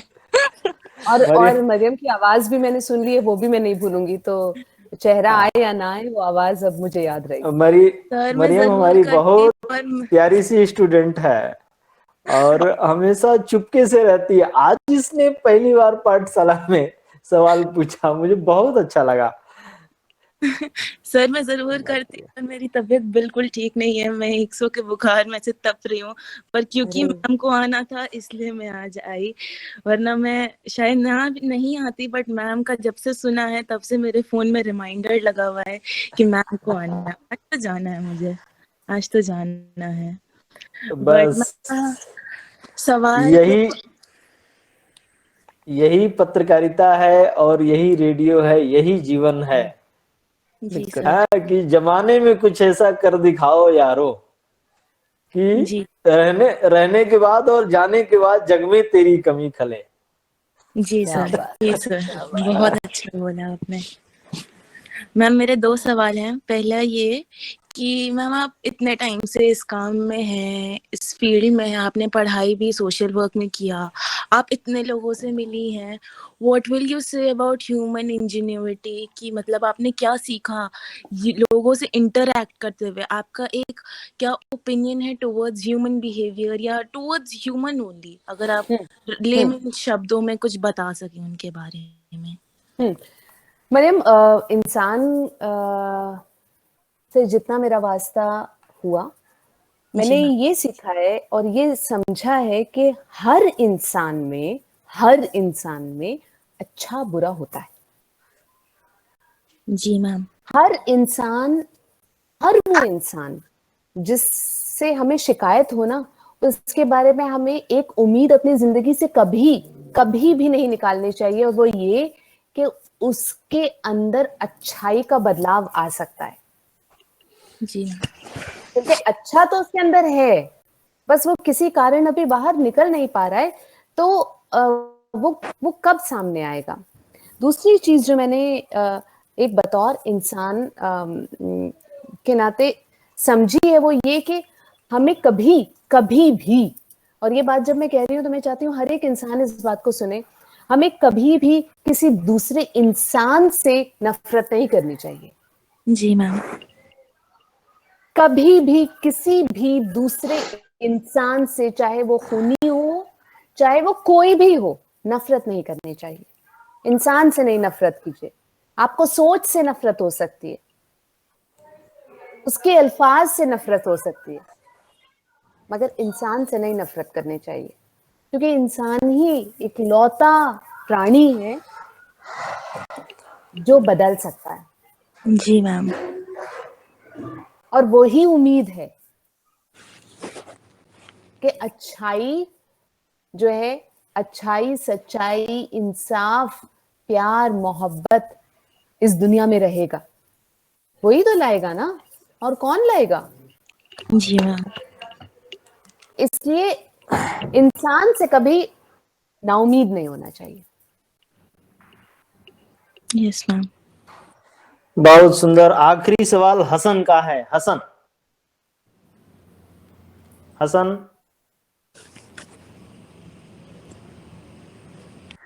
अस्सलाम वालेकुम मैम। मैं वालेकुम हसन अस्सलाम सादिक हसन। बिहार के दरभंगा जिला से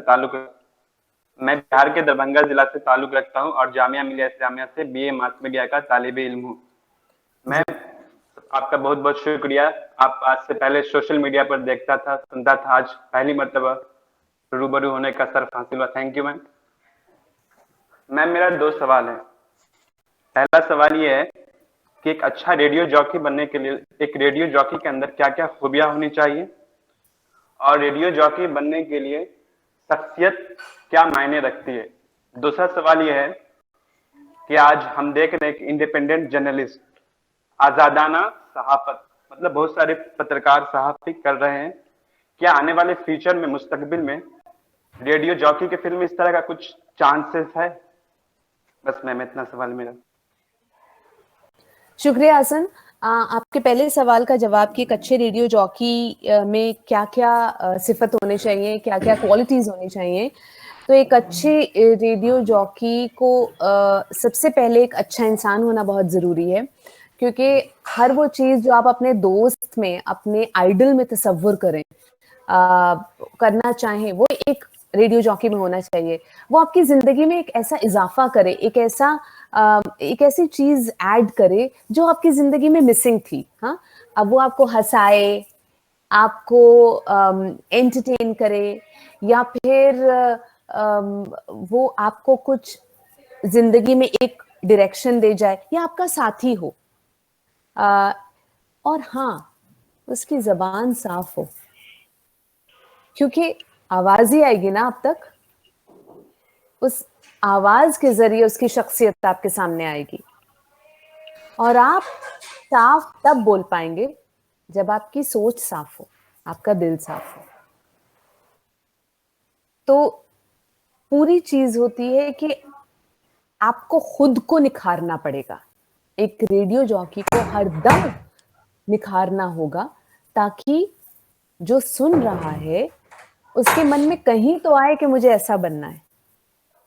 वो लालसा सुनने वाले के दिल में लाने के लिए आपको +1 होना पड़ेगा। जो आप सोच रहे हैं वो मैं समझ लूं, वो तभी हो सकता है जब हम एक दूसरे के दिल से जुड़े हों। मुझे समझ में आया कि एक इंसान की नीड क्या होती है, वो क्या करना चाहता है, वो कब अकेला होता है, वो अकेला है तो क्यों है, क्या मैं उसकी साथी हो सकती हूँ। उसको हर तरह की का इल्म होना चाहिए, नॉलेज होनी चाहिए। उसको उसके ऊपर एक बहुत बड़ी जिम्मेदारी है, उसका एहसास होना चाहिए, जुड़ाव होना चाहिए, मतलब कनेक्टेड फील करें, ये सारी चीजें उसमें होनी चाहिए। तो रेडियो जॉकी बनना आसान काम नहीं है, सक्सेसफुल रेडियो जॉकी बनना, क्योंकि आपको अपनी पूरी शख्सियत, अपनी पूरी पर्सनालिटी सिर्फ आवाज के जरिए उतारनी है दूसरे के जहन में। तो एक ये। दूसरा आपने पूछा इंडिपेंडेंट जर्नलिस्ट जैसे आज के दौर में बन रहे हैं, आगे रेडियो की दुनिया में, रेडियो की दुनिया में इंडिपेंडेंट रेडियो आर्टिस्ट पॉडकास्ट कर ही रहे हैं, तो उनकी अलग दुनिया बन गई है। बट रेडियो क्या है, एक ऐसा मीडियम है जिसके थ्रू आवाज दूसरे तक पहुंचती है। मगर हम गाने भी करते हैं, हमें एंटरटेनमेंट, पूरी जिंदगी पैक्ड होती है एक रेडियो स्टेशन में। थोड़ा सा एंटरटेनमेंट भी चाहिए, थोड़ी सी नॉलेज भी चाहिए, थोड़ा सा अपनापन भी चाहिए। मैं कोई आलिया भट्ट नहीं हूँ जो आपके सामने आ जाऊंगी तो आप जो है मुझे टच भी नहीं कर सकते हैं और कहेंगे ऑटोग्राफ। नहीं, हम जैसे रेडियो पे हाथ मिलाते हैं, झपटी पाते हैं, हम ऐसे मिलेंगे तो भी हम ऐसे ही रहेंगे। अच्छा, तो वो चीज है। अच्छा, अभी सॉरी, दो लोगों के और सवाल है। मधु हेलो झट से अपना सवाल पूछ हाय लीजिए। मधु। इसके बाद अनूप मेरा तैयार है। नाम मधु है, और सबसे पहले मैं ये बोलना चाहूंगी कि आपके बारे में सबसे पहली बार मैं अपने भैया से सुनी थी, और आपके भैया तो 8-10 साल से ही आपको सुनते आ रहे थे, और वो आपके बहुत बड़े फैन भी हैं, आज भी बहुत याद करते हैं। इनफैक्ट आज भी मैंने बताया कि आज मैम हमारे वेबिनार में आने वाले हैं, तो वो सुन के काफी खुश हुए हैं। उनको मेरा आपकी नमस्ते। बात थैंक यू मैम, आपकी बात सच में बहुत अच्छी है। आज मुझे समझ में आ रहा है कि वो इतने बड़े फैन क्यों थे। मैम मेरा सवाल ये है कि जैसे आपने बताया कि कम्युनिटी रेडियो जो होता है वो कम्युनिटी के लिए, उनके डेवलपमेंट के लिए प्रोग्राम चलाते हैं वो, लेकिन जो प्राइवेट चैनल होते हैं रेडियो के, उनका मुख्य जो उद्देश्य होता है पैसे कमाना ही होता है। लेकिन जो प्राइवेट चैनल होते हैं उनको सुनकर के लोग काफी खुश होते हैं, वो लोग का एंटरटेनमेंट करते तो हैं, लेकिन मिर्ची मुर्गा जैसा जो प्रोग्राम है मैम, वो भी लोग के द्वारा बहुत सुना जाता है, और लोग काफी मतलब ध्यान से उसको सुनते हैं, समझते हैं, और बहुत एंटरटेन होते हैं। पर मैम जिसका प्रैंक किया जाता है तो उसका ध्यान क्यों नहीं रखा जाता? क्योंकि हो सकता है कि बहुत बड़े लेवल पे लोग उसको सुनते हो और उसको पसंद करते हो, पर जिसका प्रैंक किया जा रहा है हो सकता है उसको इंडिविजुअली, या फिर उसकी फैमिली को, उसके दोस्तों को, या किसी और वर्ग को अच्छा ना लगे इस तरह का प्रैंक, इस तरह का एंटरटेनमेंट। तो क्या लगता है कि रेडियो जॉकी को सेल्फ रेगुलेशन का ध्यान रखना चाहिए, चाहे वो प्राइवेट हो तो भी रखना चाहिए? आज मतलब स्तर जो है एंटरटेनमेंट का वो इस तरह से लो क्यों होता जा रहा है? तो मधु, आपका सवाल बहुत अच्छा है मधु, और मैं इसमें 2-3 चीजें क्लियर करना चाहूंगी। एक तो जो आप मिर्ची मुर्गा की बात कर रही हैं, तो जो मिर्ची मुर्गा है उसमें जिसका भी प्रैंक होता है उसको आखिर में ये बताया जाता है कि उसके साथ प्रैंक हो रहा है, और अगर वो उसमें नवेद के साथ हंस देता है कि उसको भी मजा आया या जो भी है, तब हम उस प्रैंक को जो है बेसिकली पब्लिक के सामने लेकर आते हैं। अगर कोई नाराज हो गया तो ऑब्वियसली उसके कंसेंट के बगैर वो कभी भी पब्लिक में नहीं आएगा, कभी नहीं आएगा। ठीक है, ये ना तो बहुत छोटी सी बात है जो बचपन में अपने दोस्तों के साथ भी हम हंसी मजाक किया करते थे।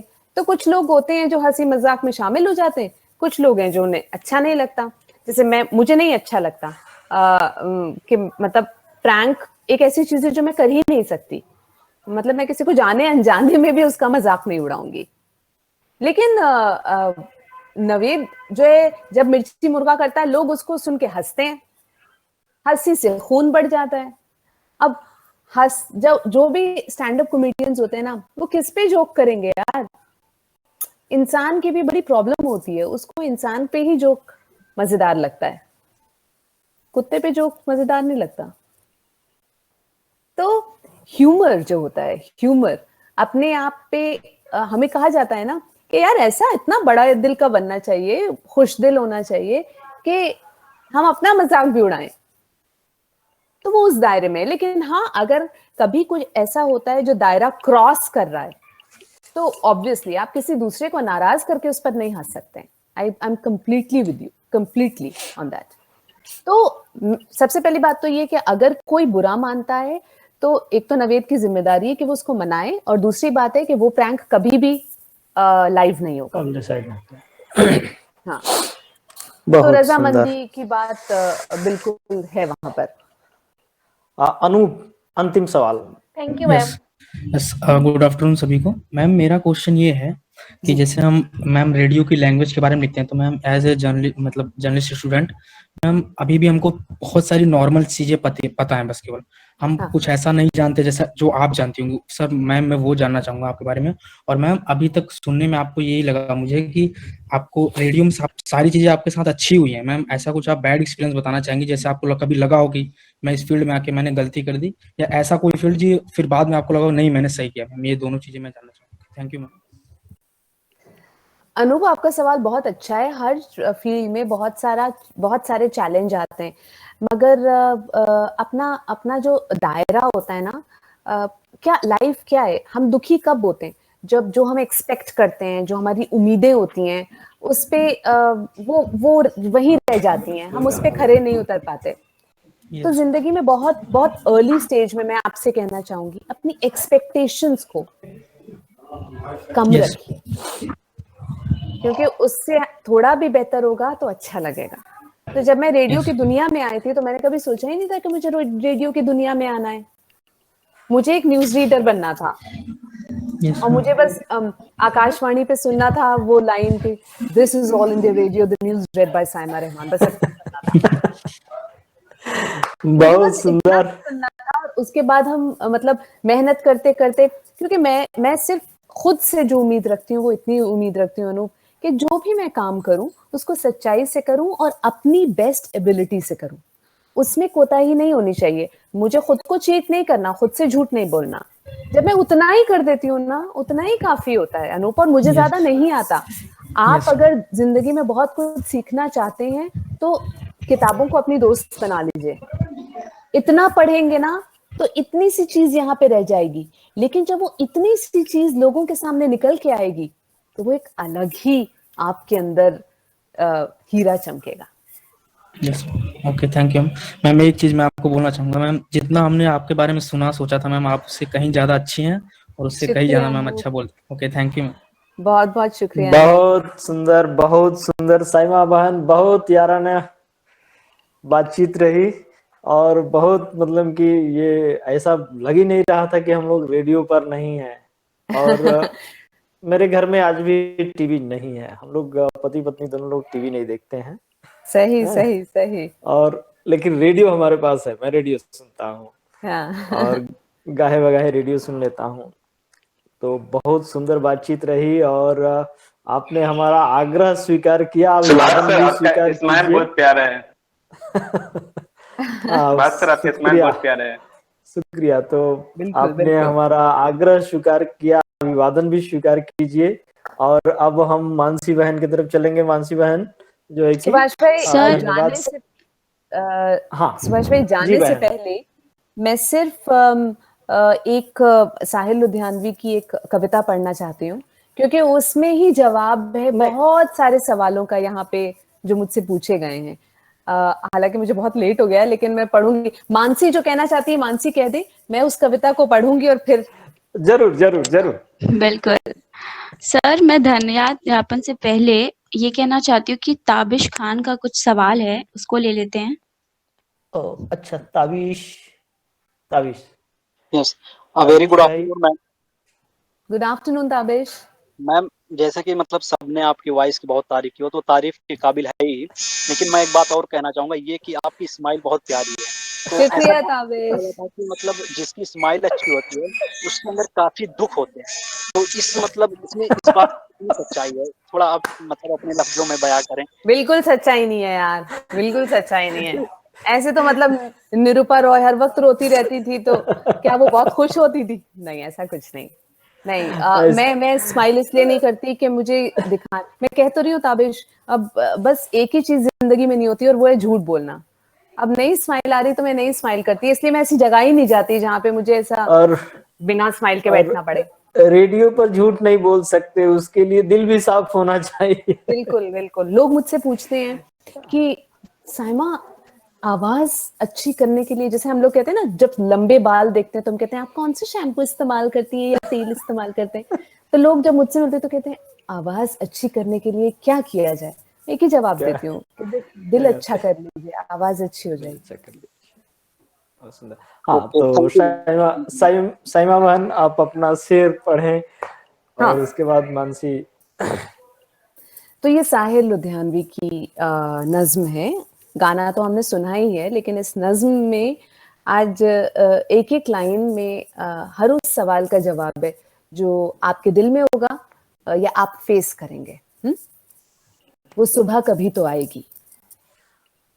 इन काली सदियों के सर से जब रात का आंचल ढलकेगा, जब दुख के बादल पिघलेंगे, जब सुख का सागर छलकेगा, जब अंबर झूम के नाचेगा, जब धरती नगमे गाएगी, वो सुबह कभी तो आएगी। जिस सुबह के खातिर जग जग से हम सब मरमर कर जीते हैं, जिस सुबह के अमृत की धुन में हम जहर के प्याले पीते हैं, इन भूखी प्यासी रूहों पर एक दिन तो करम फरमाएगी, वो सुबह कभी तो आएगी।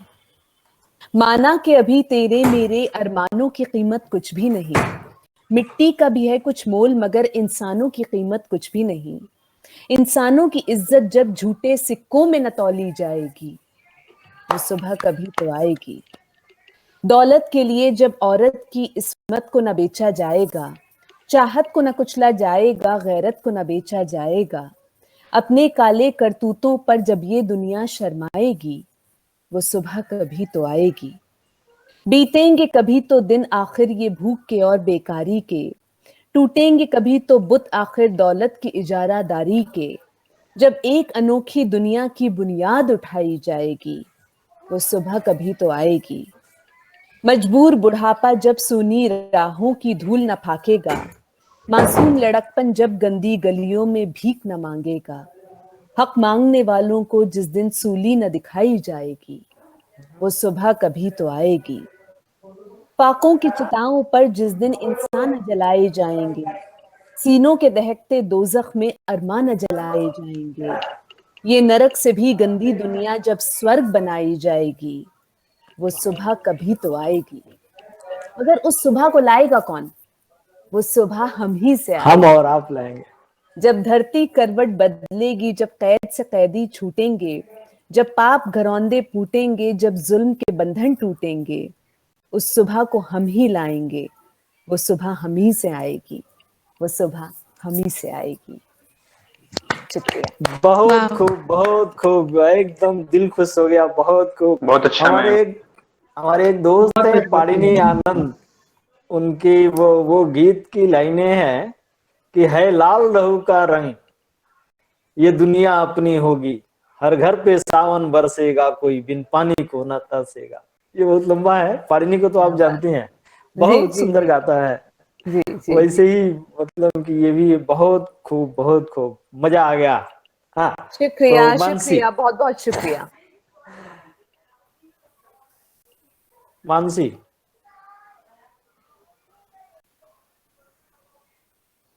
सर माफ करना, मैं कुछ एक चीज कहना चाहता हूँ। गलती से मैंने माइक ऑन कर दिया।